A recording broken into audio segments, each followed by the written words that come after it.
Keith Pompey from the Philadelphia Inquirer. He joins us now as the Sixers Heat tonight right here on 97.3 ESPN. Welcome back, Keith. How you been? Hey, I'm doing well. How you guys, man? All is well, man.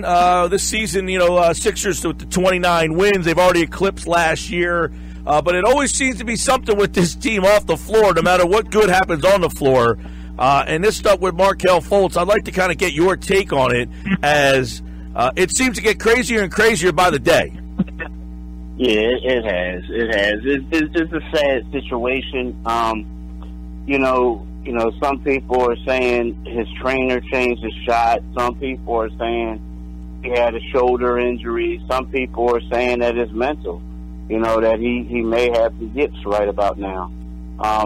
So it's sad. Everyone's talking like off the record, like everyone's being sourced besides the kid. You know what I mean? Right. And I think Markelle needs to come out. He needs to clear the air so we can actually find out what's really going on. Those stories that are out there about his shot guy. Now, from what I understand about his shot guy, this guy's not just like the guy from the local YMCA, right? This is a guy who's worked with some pretty high-profile NBA players, correct? Yeah, correct. And it's funny because they're like Kevin Durant, like he has, it's called the Hezzy pull-up. And Kevin Durant said this guy created it for him. When he was young, he taught Kevin Durant how to do that move. And, it was one of those things. He did an interview and he was just talking about this guy. And then, you see DeMarcus Cousins, like that's his guy. Like he trained DeMarcus Cousins, for the NBA draft, and he was, with him in Sacramento for a little bit, and, they separated, and now all of a sudden the Cousins, he reconnects with Cousins, and now, Cousins is an all-star. So, it's like, this guy is catching the brunt of the blame, and sometimes, but no one has actually came out and said that he changed his shot, but it's been a lot of insinuations. You know what I mean? Yeah. So it's hard. That's why I think Markelle has to come out and say something. It's like yesterday he tweeted that the stuff is untrue, but that's a tweet. I think Markelle needs to come out and clear the air about a lot of things. Keith Pompey, Inquirer, with us here, covers the Sixers. When you watched him through Summer League to the preseason and then the few games in the regular season, the games in the exhibition and stuff, it didn't seem that his shot was all that off. His free throws were a little different, but it seems that his shot was pretty much consistent, right? Well, he rarely shot the ball like outside of the paint in the preseason. But his foul shot was off. His foul shot was bad. Now in Summer League, everything was together. He was hitting, he was knocking down threes. He was doing that Hezzy pull-up, they call it. He looked well. He looked good. And, but once he came back, or once, preseason camp started, that's when the Sixers said there was, a noticeable, difference within his shot. Keith, when I look at him, even in the regular season, as you just alluded to, him not really taking shots out the paint, the first game against Washington, he makes a little cutback move and shoots a beautiful jumper mid-range and drains it. To me, earlier on, it was like he just didn't want to shoot beyond that. And then they say it's an injury, and then he comes back. He started shooting threes again. The shot didn't look right. Could it be that he did have an injury, and maybe because he kept shooting when he wasn't out, it just got worse? It could be. It could be. The thing is, like I said, no one's talking but him. But the thing is, I think that, but you got to ask yourself, and this is what Brian Colangelo said last week, what came first? You know what I mean? And you just alluded to that. It seemed like his shot was there. But you got to ask yourself what came first. Now, I do believe that he did have the muscle imbalance and all this other stuff, but I don't think that attributes to someone losing how to shoot the ball properly, And the thing is, and even if someone changed his shot, let's just say someone changed it. If when you realize that their shooting form isn't working, then you typically go back to what you used to do. You don't forget how to get back there if someone just tweaked it a little bit. You know what I mean? So that's where I think that it has to be a little mental because, he has been training. I mean, he's been working on his shot for like the last couple months, and it's still not there. Yeah. If the Sixers want it. So, you know what I mean? Like, I just don't see somebody changing your shot and you just forgot how to do it. You know what I mean? Yeah. I just don't. Keith, Brian came out last week, Brian Colangelo, and basically said he could play, in the next couple days. He could not play at all. Is it really as simple as Markelle just figuring this thing out? And if he comes, tonight, tomorrow, next week and says, hey, listen, I can shoot, I'm ready to go, they'll put him out there. And if he doesn't do that all season, he won't play. See, now that's the big question. Like, I think that, Brett Brown was always giving it like, hey, we expect him to play. We expect him to play. And everyone was waiting for someone to come out and say, well, he may not play.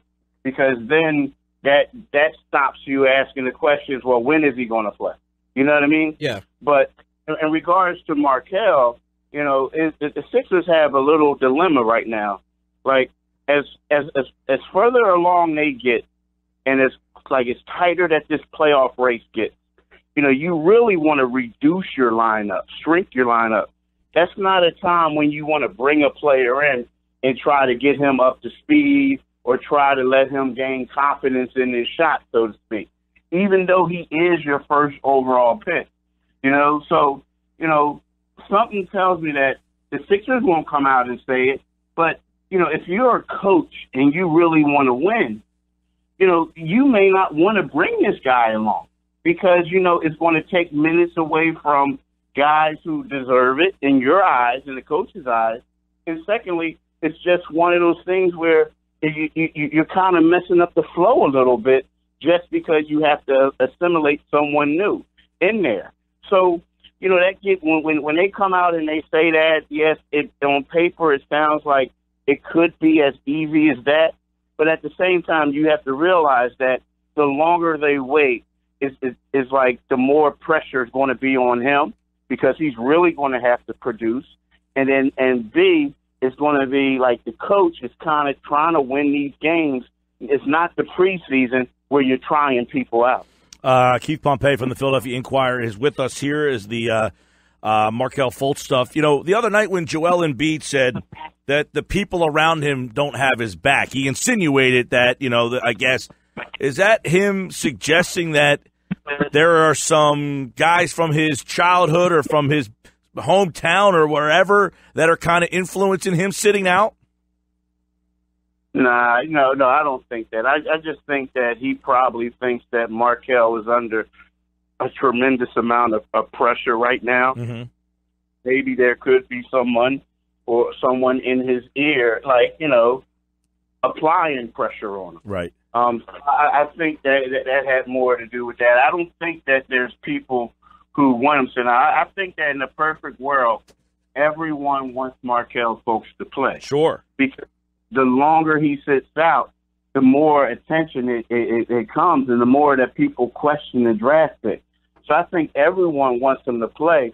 It's just a matter of when he gets out there, people want him to look good. You know what I mean?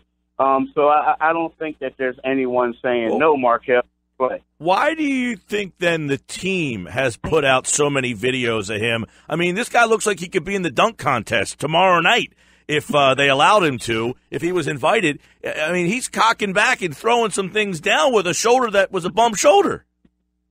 Well, yeah, exactly. And see, when you see those videos, then you say, like, well, I know his shoulder isn't bum. He can't have a bum shoulder, especially when he did the behind-the-back full court shot that was nothing but net.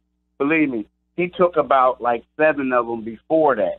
So, you know what I mean, after the third one, if his shoulder was really bothering him, then after the third one, he would have been in a lot of pain. And then a doctor wouldn't let you do that.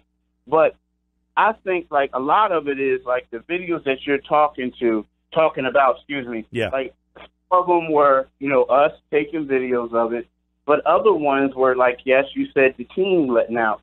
And I think a lot of times when that happens, it's kind of like to calm the masses. You know what I mean? Like, everyone's saying that this guy is going to be a bust or this guy is this and that, da-da-da. Right. Out the video to show people, like, look at him. He looks great. So I think that's why they did that approach. You know what I mean? Send out the videos that kind of calm the fans a little bit. Keith Pompey, the Sixers tonight. Bellinelli is going to make his debut. How do you think he fits in to this team down? They're going to, as soon as this All-Star break is over, down the stretch they come.